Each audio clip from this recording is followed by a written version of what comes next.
Finally, you're here. Okay. So your video is not on, or maybe it's network. So welcome. Good afternoon, everyone, and welcome to today's conversation on raising smart girls with Coach Mary.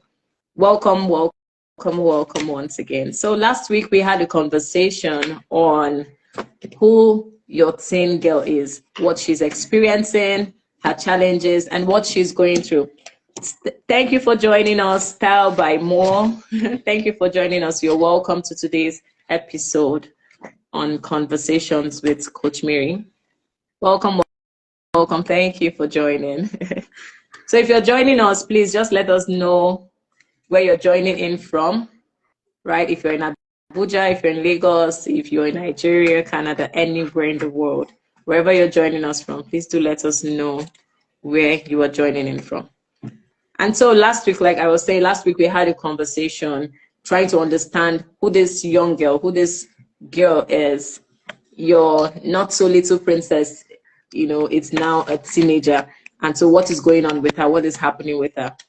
What are the challenges she's experiencing? Because if you do not know, the capacity of a thing, you do not know what is going on, I'm sure you will be building wrongly or you will be abusing such products, right? And so we try to understand who this teen girl is, what she's experiencing, and how we can better or best play our role as parents.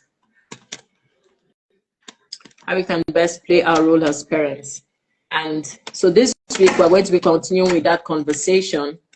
And in this conversation we're going to be having with me, Coach Beauty God's King. She'll be joining us today on the part B of that conversation. And she'll be talking about understanding your role as a parent, understanding how to play your role as a parent in your teen girl's life.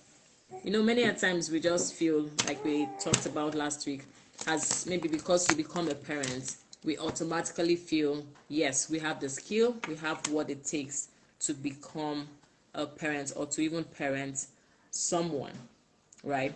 But I believe for everything, every assignment or every level, there's a knowledge that we need to get to be able to do what we need to do in those phases or in those stages. Yes, you're finally here.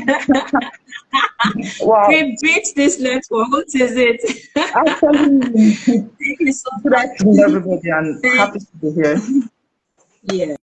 Yes, thank you so much. Thank you so much for making it to today's conversation, right? Yeah, And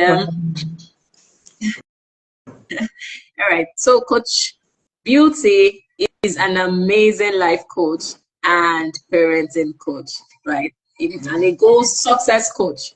In fact, she does amazing job working with teenagers. And so today she's joining us, and we're going to be having that conversation where we want to understand our roles as parents in raising a teenage girl. We could actually just, find our way through their toddlers, through their preteen. But when they get to the teenage years, we understand that there's a whole lot going on. Thank you, Stella, for joining us. You're welcome on today's conversation. And so when we get to that phase, or when they get to that phase, there's so much going on. A lot of parents still think, oh, it's not just my baby girl.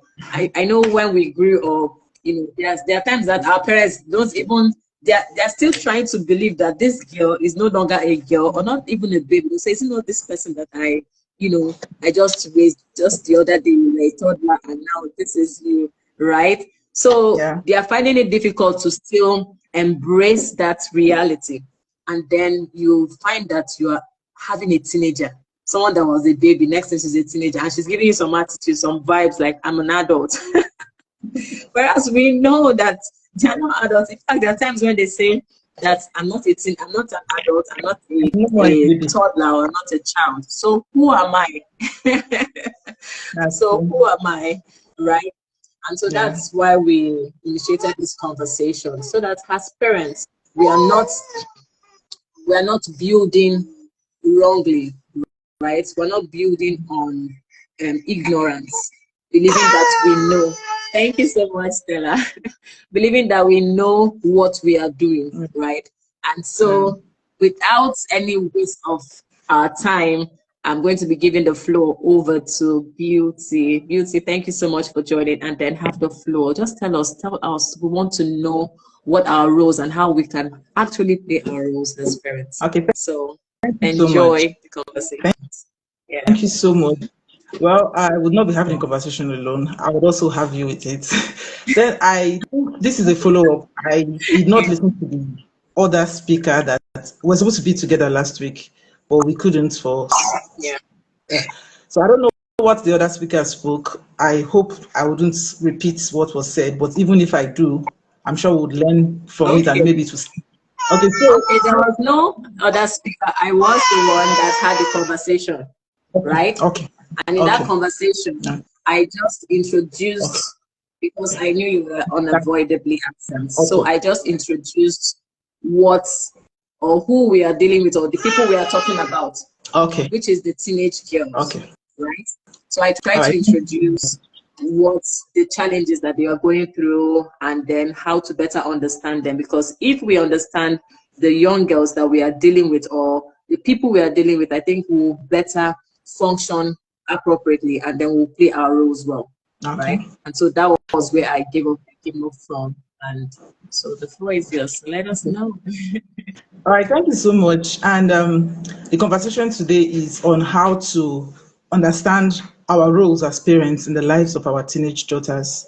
And the good thing is, most times as parents, we tend to forget that we were once teenagers.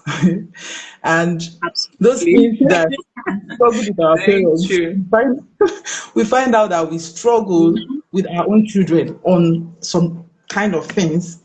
And some of us say, I did not kill my parents. In short, my mom used that line, I did not kill my parents, you would not kill me. Who would tell whether she killed her parents, whether she was or not? Very true. Yeah, so to be able to really understand the teenagers, we must learn to understand what it is that they are looking for.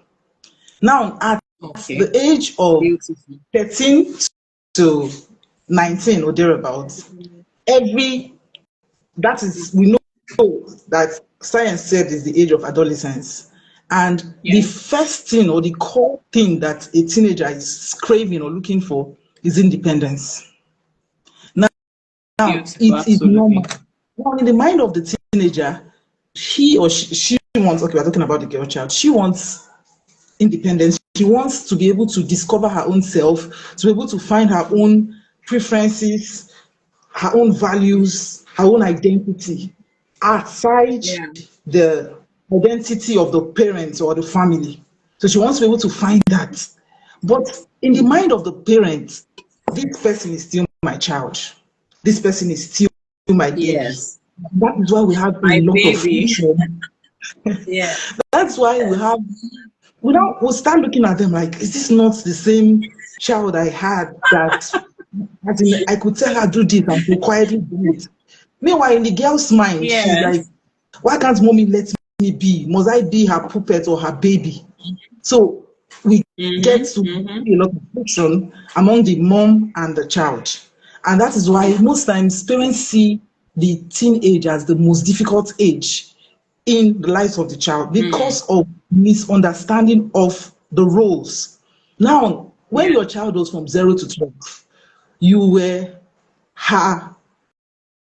Hello? Can anybody still hear me? She's looking frozen. Stella, can you hear? Please, if you can, just send a message. Hello, Stella. Whoop. Hello? Okay. I'm still here with you. I'm still here with you. Sorry. Okay. Yes. Sorry about that. In the mind of the mom, you were her baby. And whatever she said, you just did. There was not too much argument and all of those. Now, in psychology, there's something that we learned about children and their levels of growth or who they respond to per time. From the age of 0 to 5, you are the first and the most important factor in the life of your child. From the age of 5 to to, I think, 9, the teacher in school becomes the most important factor or influence in the life of the child. That's why sometimes when you tell your child when he gets to the age of 5, you tell her do this, you say, no, my auntie said it's not like this. My teacher. My auntie, my teacher, depending on what they call them, they say, no, this is the way it should be. So your level of influence starts reducing. Now, from the age of 12, thereabouts, the level of influence of the parents reduces. You go to the 3rd floor, it becomes their peers. So most times, if you had not gotten a good foundation from the age of 0 to 5, or extended a bit to 12, it becomes a tussle, a struggle at home. The teenager is always looking for, the first thing they want to do is to find their own path, void of your own, independent of your own. So as a parent, when you know some of these things, it would influence the way you respond to them. Now, your role as a parent in helping your child discover her true identity is by allowing your child breathe. Our president said, let the youth breathe. Let your children breathe. Allow them time to express themselves. Allow them. Most times as parents, we want to be like hawks on our children. We want to determine how they breathe, how they dress, how they fix their hairs, how they everything. You just want to be everywhere. You cannot get to play the role of a parent in the life of your child if you become their hawk, if you do not allow them the space for them to express themselves freely. Now, before they become teenagers, we always advise that the parents help their children or teach or indoctrinate in their children the family values. I do not know if so many families have values, but the family should be run like an institution. And there is no institution that is credible or that has gone far, that runs without mission statements, vision statement, and values. And your home should also have such statements and values indoctrinated in the child before the child gets to the teenage. Do you understand? So when this is indoctrinated in the minds or in the life of the child, it becomes easy for the child to find her identity in the space of within boundaries. So the role of a parent, first of all, is to allow the child, your daughter, express her freedom within boundaries. Just like imagining where she has to play in a sandbox, which is very safe, but then she knows that she has her space to explore. So you put her in a place where she can explore within a set of boundaries. Now, when your child wants to dress, for those parents that already have indoctrinated the value of their family or their home in the child would dress in a way that she could express her own identity, but also, she could express her own identity, but also safe, not expose herself. Let's say the child has not been indoctrinated or had not grown up with a set of values, and she dresses anyhow. The normal thing our parents do. I grew up from a home where my mom and my dad were deeper lifers. So there was strictness in the home. And when I became a teenager, I also wanted to find my own place outside what we were already used to. So I wanted to. I didn't like my legs because I felt my legs were like tunistic, like too thin and stuff. So I preferred to wear trousers. But I came from where trouser was a sin. And growing up, I think my ears were not pierced. It was not allowed. My ears were not pierced till I got to university. My hair was not retouched till I finished secondary school. You know, this skunk a chaotic upbringing. I felt like I was choking. Now, when parents do this thing, what they do to their teenagers or their children is, at best, they would let the child pretend in their presence. And then when they go out, they unleash. They become worse like than face life. Thank you. They begin to express themselves in crazy ways. So parents, you owe it as a responsibility to your children to allow them discover themselves with you, not to choke them, not to want to dictate everything. Somebody's saying, sorry, somebody's saying she's not seeing live. Sorry. Somebody's trying to come on. Okay, so as parents, we owe it to our children to let them have the freedom of expression within a certain boundary. Okay, in my house, let me say I have a teen daughter. I would say, okay, as long as what you dress is not exposing delicate parts of your body, you can dress in whatever form. So you make it a conversation, not not an oppression, or you force your child to stick to whatever. This in our family, this is how we are. We must do this, we must do that. Children of these days, teenagers of these days, they don't even follow this your normal trend or whatever. Down the line, I'm going to talk about how to relate with children of these days. Okay, is it possible you send me the link so I can copy it and send to somebody? Mary, can you send me the link? Just go ahead. Let me send it. Okay, because somebody's trying to join. Okay, so so sorry for being distracted. So as parents, we should allow our children have the freedom to express themselves. Okay, thank you. Can this work? 2 seconds, I'm being distracted. I need to send this. Yeah, amazing points there. A family that does not have value, and even if you have your value, you say? Yeah. Why do I send it to? Send it to WhatsApp, yeah. Is it possible? Okay.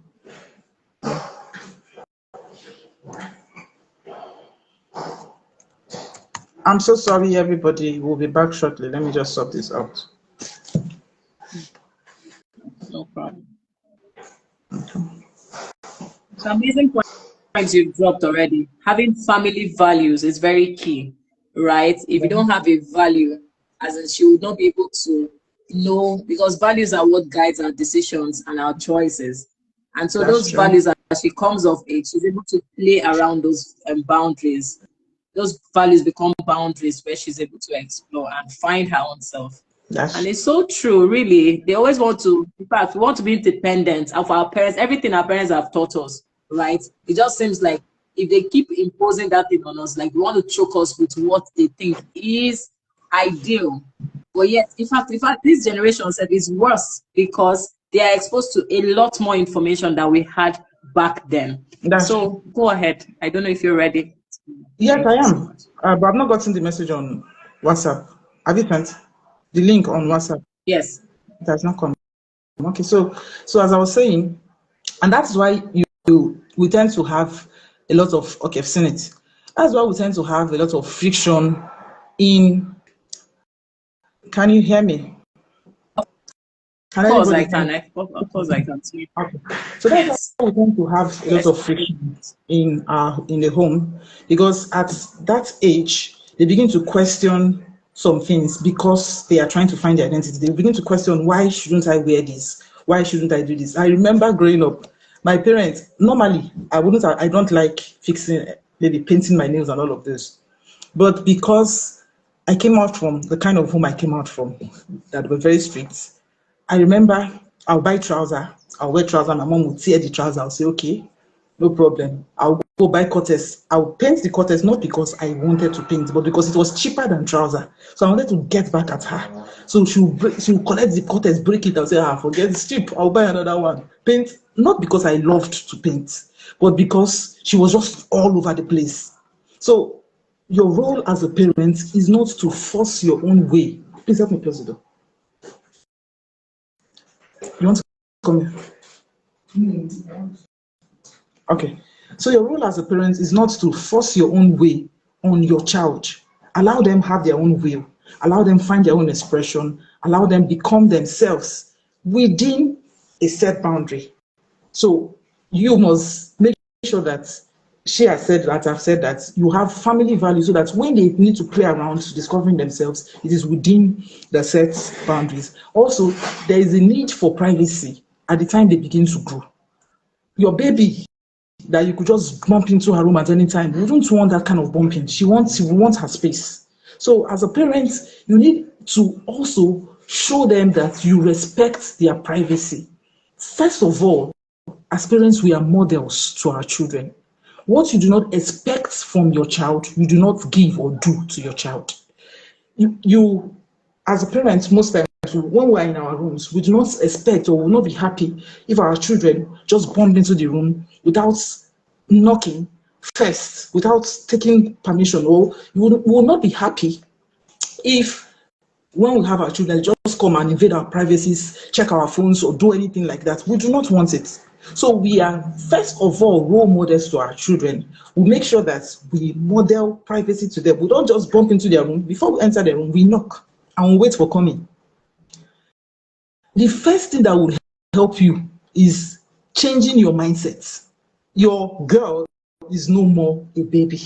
She's on her way to adulthood. So when that clicks, it would change the way you react or respond to her. When she was a girl, you could just go into her room anyhow. She likes to talk. The girl child, most scientists have found out that we have more words in our mouths than the guys. So when she was a child, she loved to talk. She wants to tell you everything.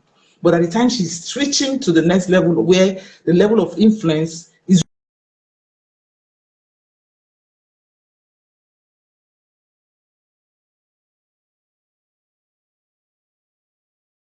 and she would rather discuss it with friends. She would rather discuss it with her mentor.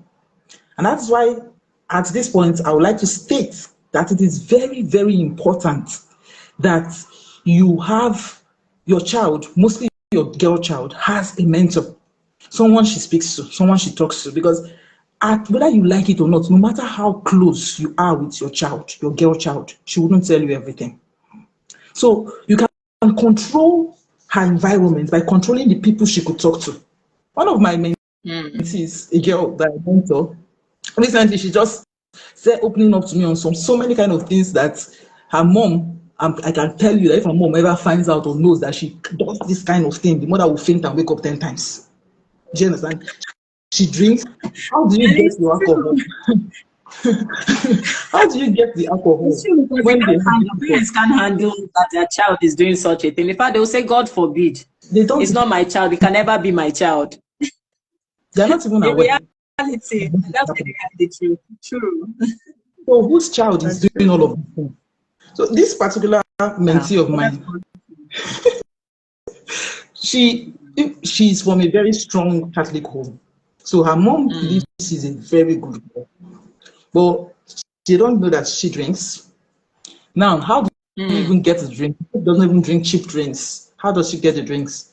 Maybe when their parents have visitors, and after hosting the visitors, and they give her your packets, you go and turn some inside her bottle. Inside, she save it for later day.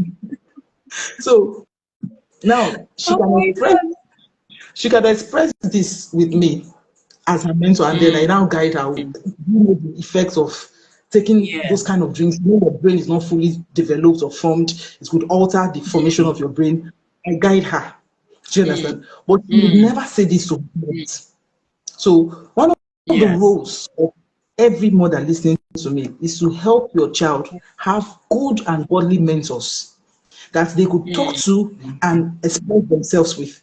that could guide them right. This same girl, that she's one of my closest mentees. Now we Wow. noticed her sexual preference different. She sexually drawn to girls.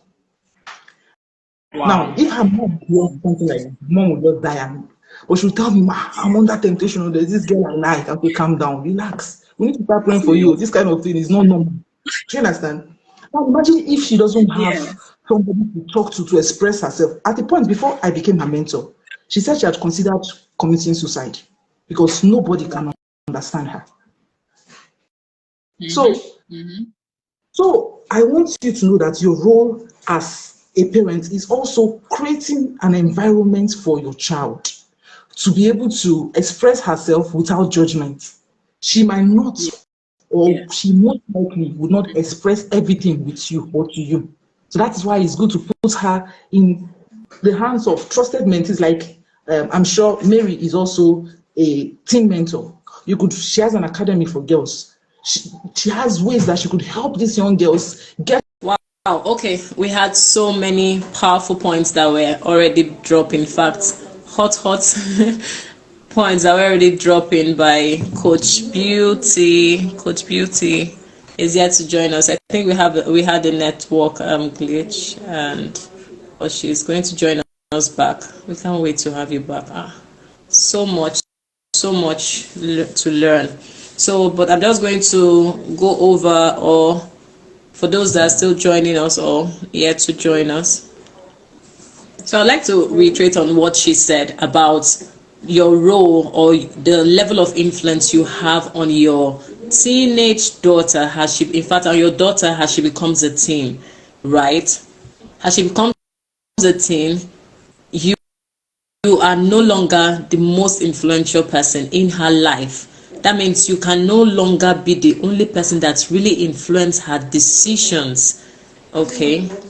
Thank you so much, Kemji, for your responses on what is going on with Coach Beauty. Thank you so much for the feedback. Right. So as a parent, as she approaches that teenage years, you begin to go down on the list of who can, or on your influence level in her life. Right? You know, when she's a toddler, you can just, you wave a wand and then she says, "Oh yes" to you, mom. "Oh yes, dad." But when she gets there, she begins to question so many things, right? About your own values, about the things you're dishing out to her, or the things that she has been hearing from you. Thank you so much for joining us, Amoge. Thank you. Thank you so much. Welcome on this conversation. Okay, so as she gets in there, and she was saying something about mentorship, getting mentors. You see, as a parent, you cannot influence completely the decision your child is going to be making or your teenager is going to be making, right? But what you can do is that you can influence the environment. You can influence her environment. So if you don't want your child to be acting in a certain way, look at the environment, look at the kind of children that are coming out from that environment, look at where you are. You can actually pull her out of that environment and you take her into another environment. When you say you do not want your child to be associating with a certain group of people, little or no choice. You leave her with no choice because every day she's interacting with that same set of persons. Okay, I'll take for example my daughter. When she goes out to play, and then she comes back. When she comes back, sometimes she comes in with some words, and then I'm so intentional about trying to know what is going on. There was the other day she came in and then she said, "Mommy, how dare you?" Oh, it just like something, when there's like a light bulb and like, oh, where is this coming from? Of course, it will be the people that she has interacted with. So your environment, I had to in fact start correcting that is wrong. You don't tell your parents that, you don't. But she knows, they maybe playfully they joke about it, but then she comes and she tries to joke about it with me, thinking that it's normal. But that's just a little tip on what an environment you're raising that child or that teenage daughter. So just imagine you're raising a child in an environment where there are a lot of girls that believe in lesbianism, or even maybe they call it hookups, right? and she's in that environment, what would only save her would be the value that you've indoctrinated her with. Because those values, if they are well indoctrinated, and then you create a safe space, because she talked about safe space, right? She talked about creating a safe space, and that safe space is you creating an environment where she is free to express herself without doubt, without a doubt, like she doesn't even think that you would doubt her one bit, or rather you would judge her one bit. And so if she feels joy, that's why most times they are free with mentors, they are free with talking with their friends, they are free with talking with people out there. It's like an environment where they are free themselves and nobody would judge them. And so as a parent, for you to build that connection, in fact, they say the time for you to start building connection with your daughter or with your child is between the ages of 0 to 2 years. That is very interesting to know, right? But as she begins to grow, if you are so busy, if you're busy with life, busy with so many things, and you fail to create that connection, then when she's a teenager, you begin to dish out instructions, begin to dish out information. Trust me, those information you think you're dishing out, she already knows more than you think that she knows, right? Because at this very phase, or at this very stage, or in this dispensation, this Gen Z era, this information era, there is so much at their disposal. Okay, can you compare what the level of information we're exposed to compared to when we grew up as teenagers? A teenager, some parents will say, oh, I was once a teenager, this, that. The teenager in 2017, or even in 2001, and a teenager now are in two different worlds. How do you know? You pick up a phone, you pick up a gadget, you need to process certain things or know how it works, and they just pick it up and they begin to, who taught them? Even a baby, a 3-year-old can pick your phone and begin to, do certain things on your phone. But remember, when this phone came in, we had to learn to use them. And so in this dispensation, or in this age, there's so many information at their disposal. And so she talked of, also Coach Beauty talked about mentorship. If you are not intentional about putting or planting mentors in the life of your teenage daughter, what will happen is that you leave her with no choice but to choose. She will choose a mentor, because at that phase of their life, you have gone down to a level where you are no longer a strong influence on her. And so if you are not intentional about planting people that would influence your daughter right, what she would do is that she would pick on her own, and God help you that who she picks is someone that still upholds the type of value that you uphold as a family. Else, she begins to display or begins to pick up certain character from that. So I don't know why we are still yet to get Coach Beauty back on this, right? But it has been an amazing conversation so far, in spite of the network glitches that we are having. It has been an amazing conversation. So if you don't leave with anything, for me, I left with so much, but I'm going to drop a few. That I learned, right? She said, allow your daughter. Sorry about that, Coach iPress. Oh, I don't know what is going on with the network, but it's well. All right. You will say everything, no?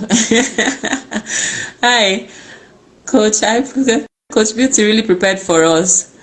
And in fact, I think this conversation, even if we don't complete it now with what is going on, we'll still have it again. Because there is really so much. There's really so much. In fact, I love her story, and this is one thing that makes that connection with your teenager, right? When you are able to tell them you're not a super being. We didn't just fall from anywhere. Because most times our parents made it look like, oh, they're all perfect, right? And then even when she makes mistakes or she has challenges, she's struggling to connect with you, because she's struggling to even tell you about her challenges, because she sees you as all perfect. If her mom then was able to sit with her and talk to her about certain things, right? Or even, certain challenges that she also had, became vulnerable with her, right? Exactly. They forget that they were once teens, and even in those their teenage ages, right? They were unable, if they were able to, our parents were able to talk to us. I've been trying to accept your request, but I don't really know what's going on, Coach Beauty. We'll still do this again. We'll still do this again. I don't know what day will be better, or maybe what week, but we'll still come around this, right? Practical examples teach better experiences. Beautiful. So imagine if a parent was able to tell her daughter, oh, these things I did, these things, oh, see my mistakes, see where I flopped. And that child looks at you like, oh really, mommy really had these challenges. Okay, let's log off and save. Okay, we can do that again. Let me do that while I wait on you to join again. All right, thank you so much for joining us. For those that are still here, we're having some challenges, and then we'll want to really connect back again so that we have our Coach Beauty to offload the information that she has so much for us. So please stay tuned. Once we come back, please join us again. Thank you.